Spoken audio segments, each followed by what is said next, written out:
Donc pour la deuxième partie, je vais utiliser une technique un petit peu différente qui va s'approcher lentement de ce que je veux faire en troisième partie, qui va ressembler un peu plus. Donc là j'utilise le bouton gauche. Là si je clique avec le bouton gauche, je peux déplacer le curseur 3D, donc je vais le repositionner avec Shift S au centre de la grille, curseur to center, bouton milieu, voilà, je peux me promener. Donc, je vais refaire le même objet mais avec une méthode un petit peu différente. Donc, je vais faire Shift A, je vais toujours créer une mèche de type circle avec le même nombre de côtés, j'ai mis 24 pour faire 12 dents. Donc je rentre en mode édition. Ici j'avais un petit peu déréglé les choses. Edit mode ici. Vue solide. Là je touche à rien. Et je me mets en mode point. Et je vais sélectionner 3 points consécutifs. Donc un élément de ma roue. Une dent. Avec la partie pleine, la partie creuse. Et je fais CTRL I. L'inverse de ma sélection.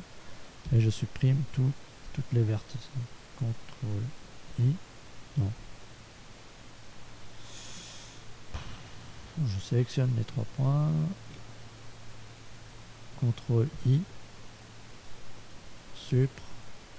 Là je fais vertice parce que je supprime tous les points qui ont été sélectionnés là. Donc il me reste normalement que les 2 segments ici. Donc je vais tout sélectionner à l'aide de la touche A. Je vais faire ici avec le curseur 3D au centre de mon objet. Je vais choisir le point pivot 3D curseur. Donc les zooms, par exemple S ou R, vont se faire à partir du curseur 3D. Bouton droit pour annuler l'opération en cours. Je vais faire ES. Et donc mon extrusion se fait à partir du curseur 3D. Et donc là je fabrique le profil de un roue dentée, le même.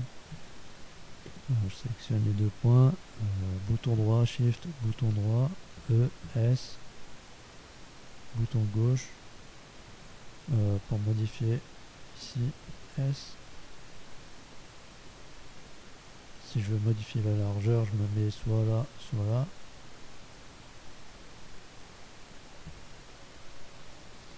Donc le point médian, c'est le milieu de ma sélection, donc le milieu de ces 2 points. C'est la largeur du segment. Donc la face ici reste tangente à la roue que je vais réaliser, donc ça pose pas de problème. Ensuite je me remets en curseur 3D, si je fais S, je reste aussi tangent à la roue. Voilà. Alors qu'un déplacement, si j'utilisais la touche G, me modifierait la nature de la roue dentée. Voilà, bouton droit. Donc là je vais tout sélectionner, touche A. Là je vais extruder E. Voilà, j'ai créé une dent. Alors ça c'est les faces qui vont se trouver à l'intérieur de ma roue. Alors on va faire les choses dans l'ordre. Je vais sélectionner ça, je vais supprimer X, vertice. Voilà, je vais déjà dupliquer la partie basse et je vais extruder après. Alors pour ce faire, je me mets avec le point pivot sur le curseur 3D. Je sélectionne tout, soit Shift, bouton droit, soit la touche A. Je fais Shift D pour dupliquer une partie de mon objet sans appuyer sur la souris. Et donc là, je fais R comme rotation Z pour bloquer sur l'axe des Z. Et je vois que quand je déplace la souris, mon angle idéal ici est de 30 degrés puisque j'ai 12 dents. Donc 360 divisé par 12, ça me donne 30. Donc je vais taper 3, 0, entrée. et je vais répéter l'opération 12 fois ou pas. Alors Shift D, RZ, 30, entrée. Shift D, RZ, 30, entrée. Donc là j'ai obtenu 120 degrés de mon cercle. Si je sélectionne tout à l'aide de la touche A, je fais Shift D, R, Z. Là j'ai un tiers du cercle, donc je vais taper 120 entrée, Shift D, R, Z, 120 entrée. Donc là j'ai terminé le profil de la roue. J'aurais pu faire des quarts de roue, j'aurais pu faire une dent sur deux différentes, etc. Voilà, une fois le profil obtenu, je fais A, E comme extrude, et voilà. Et là j'obtiens, avec le bouton droit je valide, j'obtiens la roue en relief. Donc là j'ai un cas particulier parce que j'ai extrudé des éléments individuels. Donc ce qui se passe, c'est que si je sélectionne un point, je fais CTRL L, donc toute la partie attachée s'arrête à une dent à chaque fois. Si je déplace ça, si je fais G, ici j'ai des segments individuels, donc la roue elle est pas contiguë. CTRL Z, et si je fais Z, je vois que j'ai produit des faces à l'intérieur de la roue. Ça c'est pas bien non plus.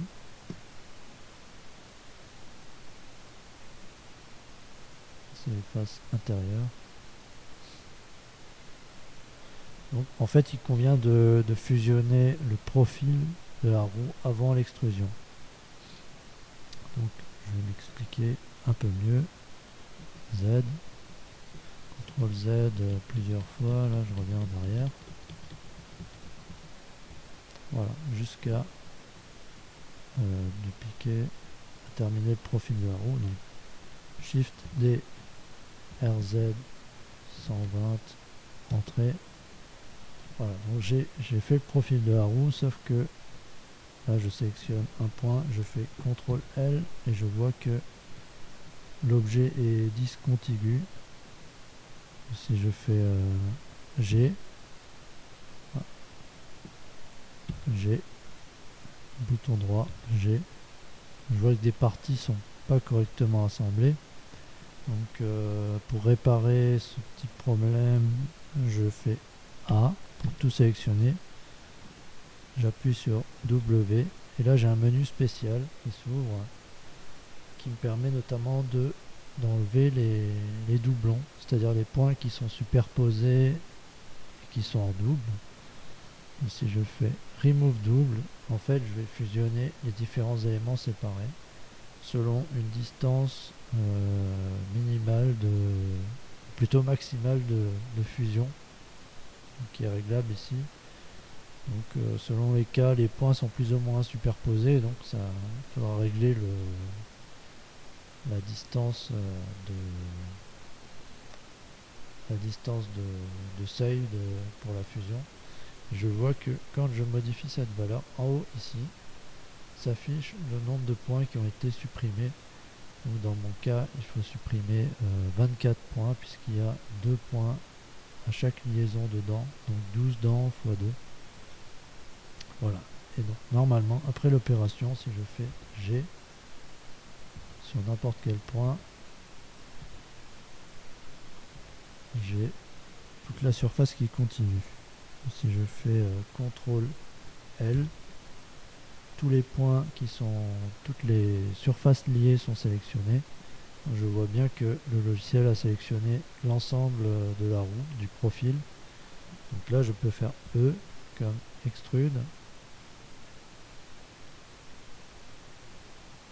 Et voilà, valider avec le bouton gauche. C'est tout. C'est tout ce qu'il y avait à voir. Si j'affiche avec la touche Z, je vois que j'ai aucune face à l'intérieur. Ici en mode face, il n'y a pas de face à l'intérieur de ma surface creuse. Donc la roue est normalement constituée. Tab pour sortir du mode édition, Z pour afficher en mode solide. Voilà. Alors, petit détail pour afficher la roue en mode lisse. Ici en mode objet, object mode, on a dans le volet de gauche de la fenêtre 3D, on peut dérouler et enrouler comme ceci en cliquant sur le petit onglet. Ici il y a shading, donc rendu. Il y a rendu en mode facette et en mode lisse. Smooth, c'est mode lisse. Donc là je vois que le lissage se fait globalement sur toutes les faces de l'objet.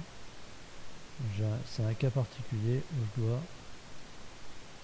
je peux ici avec ici dans cette barre on peut apporter des modifications dynamiques à l'objet, notamment un outil qui s'appelle Edge Split, donc qui va me redécouper l'objet en parties discontiguës, donc de manière intelligente, c'est-à-dire on va couper les angles qui sont supérieurs à 30 degrés.